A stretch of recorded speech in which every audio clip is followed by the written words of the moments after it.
Bio ली थी ताकि math से पीछे छूट जाए, लेकिन फिजिक्स की फर्स्ट क्लास में ही कैलकुलस सामने आ जाता है। So I want this side convey and इस वीडियो में हम बात करेंगे मेरा खुद का personal experience as a bio student, and secondly हम बात करेंगे इस वीडियो में जो कि बहुत ही हेल्पफुल रहेगी स्टूडेंट्स के लिए, जिसमें हम बात करेंगे unit wide distribution of chapters आपके फिजिक्स में एंड उनकी वेटेज कितनी है, प्लस आप उसको किस तरह से रेडी करते हैं specially for your JK boards examination pattern के हिसाब से। ठीक है, मैं आपको अपना पर्सनल एक्सपीरियंस बताऊं। As a bio student, bio बच्चे इसलिए लेते हैं because they are not much good in mathematics, so they think that pursuing biology is much more easier. लेकिन जब हम फिजिक्स की पहली क्लास लेते हैं, समटाइम्स हमें ऐसा लगता है कि हम मैथ्स की किसी एडवांस क्लास में आ चुके हैं।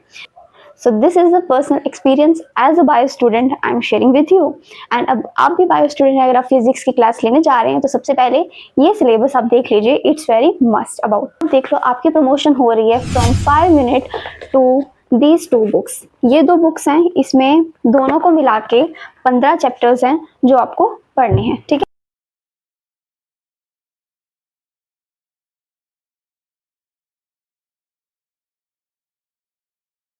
आपका सारा फिजिक्स का सिलेबस है which is issued by your own board JK boards के द्वारा। ठीक है, अगर आप नंबर ऑफ चैप्टर्स जाएंगे आपकी बुक में वो है 15 के रिगार्डिंग, लेकिन दीदी आपने तो यहाँ पे सिर्फ 11 ही यूनिट्स लिखे हैं। वो इसलिए बिकॉज जब यूनिट्स में चीज़ें आती हैं तो नंबर ऑफ टॉपिक्स जो हैं वो इंटरलिंक्ड हो जाते हैं। फॉर एग्जाम्पल आपकी बुक में लॉज ऑफ मोशन, ये एक आपका 4th यूनिट है, इसमें ही इंटरलिंक्ड 3 यूनिट्स हैं। ठीक है, जैसे हमने बायो की बात की थी उसी वे में फिजिक्स की हम बात कर रहे हैं। आपके सबसे पहले यूनिट की बात करूँ वो है मैथमेटिक टूल्स में मैंने वीडियो के स्टार्टिंग में ही कैलकुलस का नाम लिया था, जिसमें इंटीग्रेशन, डिफरेंशिएशन एंड वेक्टर्स आते हैं। ठीक है, तो इसमें हम वो पढ़ते हैं। एंड जो ये हमारा unit first and unit second है, ये बहुत ही ईजी टू स्टडी है and it is the basic. आपके पूरी की पूरी physics class 11th and class 12th की फिजिक्स का बेसिक जो है वो unit first and unit second है। So they are very crucial. Vector से एक चीज़ मुझे याद आई कि जब तक हम क्लास 10th में पढ़ते हैं तब तक हमारी लाइफ बहुत सॉर्टेड होती है। हम क्या करते हैं, अगर हमें कोई भी न्यूमेरिकल वगैरह आता है तो उसमें हम क्या करते थे, हम सिर्फ वैल्यू निकाल के छोड़ जाते थे।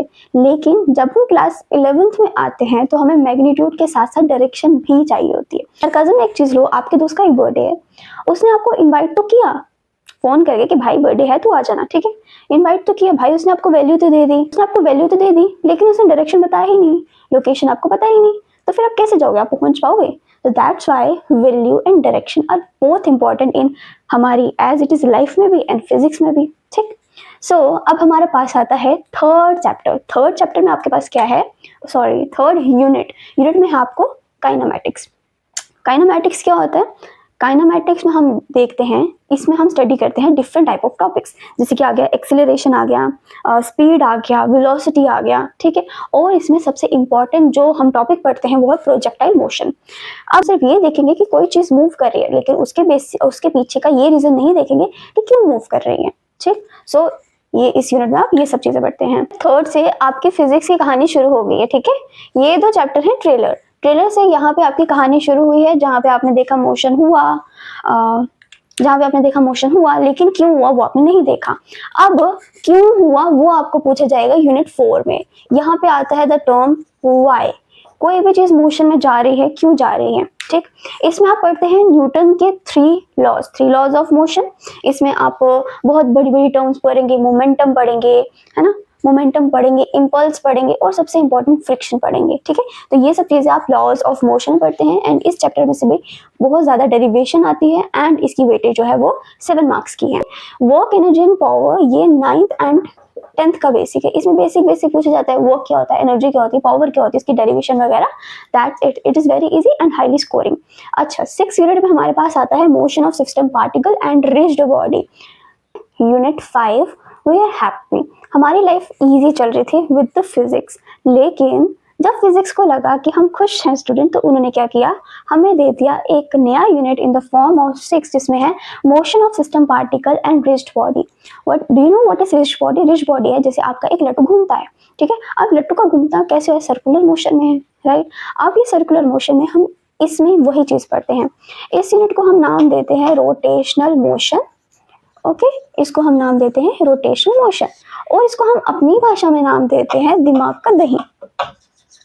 ठीक है, दिमाग का दही। ये चैप्टर ऐसा है जो दिमाग का दही कर देता है, और उसके नीचे से नीचे के चैप्टर ऐसे हैं जो उसी दही को छोल छोल के लस्सी बना देते हैं। ये रोटेशनल मोशन एक ऐसा टॉपिक है हमारी फिजिक्स का जहाँ पे हम चीज़ों को समझते हैं। यहाँ पे हम टॉर्क समझते हैं, मोमेंट ऑफ इनर्शिया समझते हैं, ये सब चीज़ें के बारे में हम बात करते हैं। मेरा माइक चल रहा है ना, क्योंकि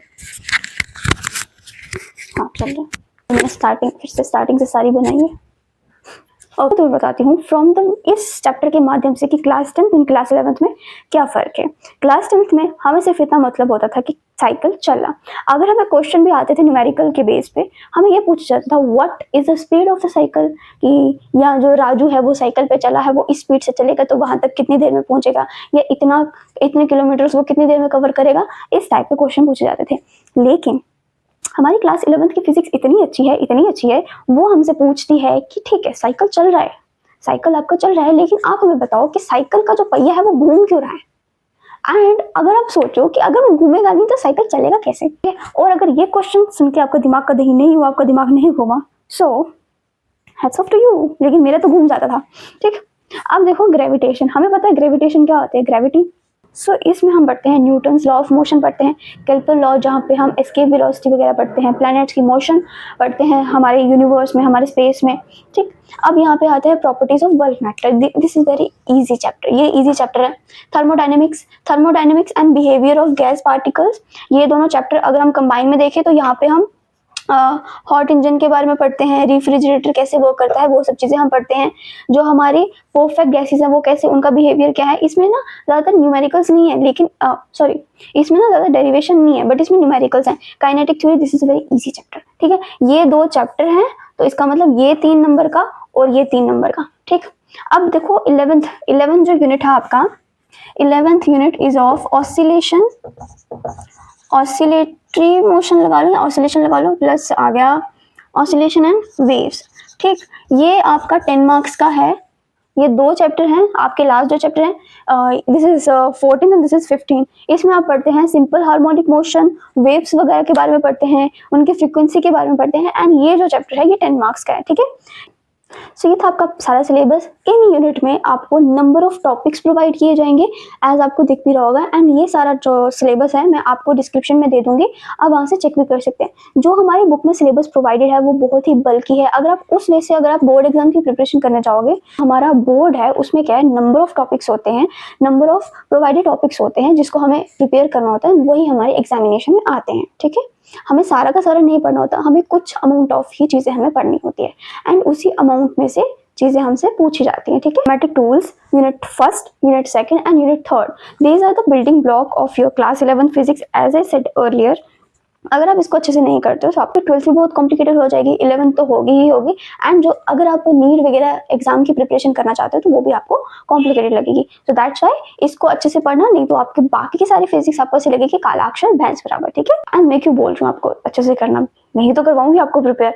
जितना भी आपको बोर्ड एग्जाम्स का चीज़ें होंगी, जितने भी बोर्ड एग्जाम्स के आपको रेलिवेंट क्वेश्चन होंगे, डेरिवेशन होंगे, वो भी सारे मैं करवाऊंगी। सो इतना ज़्यादा सिलेबस देख के डरना नहीं है, this is very very simple. अगर आप बुक के थ्रू करना चाहोगे सो दैट बिकम मैसी। जो हमारा बोर्ड है उसने हमें एक गैजेट प्रोवाइड किया है, गैजेट क्या, सिलेबस। ठीक है, तो उसमें आप देखोगे below every unit they are mention number of topics. ठीक है, टॉपिक्स मेंशन है, डेरिवेशन मेंशन है, कौन सी करनी है कौन सी नहीं करनी है, और किस चैप्टर से न्यूमेरिकल्स आएंगे। जो आपकी क्लास 11th की फिजिक्स है उसमें आपको 25% जब आपका पेपर होगा 25% आपको न्यूमेरिकल्स आएंगे। ठीक, अब आपका जो पेपर स्कीम है वो क्या है, 70 मार्क्स का आपका आएगा थ्योरी का, एंड 30 मार्क्स का आएगा आपको प्रैक्टिकल का। ठीक, 10th में आपके प्रैक्टिकल्स वगैरह नहीं हुए थे, लेकिन इस टाइम पे आपके प्रैक्टिकल्स होंगे। ठीक, जहाँ पे 20 जो है प्लस 10 ये आपको आ जाएंगे स्कूल से, और ये आपको बाहर देना है। ठीक है, बाहर जाके देना है, मतलब एक्सटर्नल एग्जामिनर आएगा वो आपसे कंडक्ट करेगा। ठीक, यहाँ पे वर्नियर कैपिलर, स्क्रू गॉग, ऐसे बहुत सारे एक्सपेरिमेंट्स हैं जो आपको परफॉर्म करने हैं, एंड नंबर ऑफ एक्टिविटीज भी हैं जो आपके स्कूल वाले आपको परफॉर्म करवाएंगे। ओके, अब मैं आपको so that is all about our today's video, जिसमें मैंने आपको सारा डिटेल में बता दिया कि फिजिक्स के कौन कौन से इंपॉर्टेंट चैप्टर्स हैं जो आपको करने हैं, आपको वेटेज बता दी। अब इससे लिंक्ड जितने भी वीडियोस होंगे मैं पोस्ट करती जाऊंगी, जो कि स्पेशली होंगे कि अगर आपको बोर्ड एग्जाम में अच्छा स्कोर करना है, बोर्ड एग्जाम्स में आने वाले इंपॉर्टेंट क्वेश्चन उसके बेसिस पे, ठीक है। So in the end, thank you for liking, sharing and subscribing to the channel, and stay tuned to JK Bose Education for more content like this. Bye bye.